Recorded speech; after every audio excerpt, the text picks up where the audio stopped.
জুমাবারে এমন 10টি আমল রয়েছে যা অত্যন্ত গুরুত্বপূর্ণ এবং ফজিলতপূর্ণ এবং সবারই সেই কাজগুলো করা উচিত। তোমাদের 1 নম্বর হচ্ছে জুমার রাতে অর্থাৎ বৃহস্পতিবার রাতে সূরাতুল কাহাফ তেলাওয়াত করা। দ্বিতীয়ত হচ্ছে জুমার দিন ফরজ গোসলের মতো করে গোসল করা।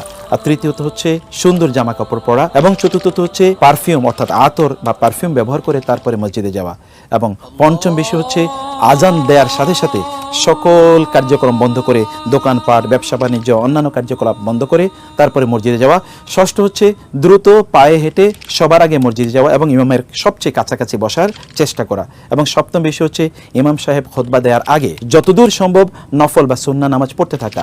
অষ্টম বিষয় হচ্ছে মনোযোগ দিয়ে খুতবা শোনা, কোনো ধরনের এদিক সেদিক না তাকানো অথবা কারোর সাথে কথাবার্তা না বলা। এবং নবম বিষয় হচ্ছে রাসূলুল্লাহ সাল্লাল্লাহু আলাইহি ওয়াসাল্লামের উপর বেশি বেশি দুরূদ পড়া।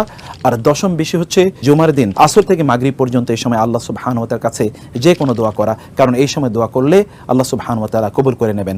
আল্লাহ সুবহানাহু ওয়া তাআলা আমাদেরকে আমলগুলো করার তৌফিক দান করুন, আমিন।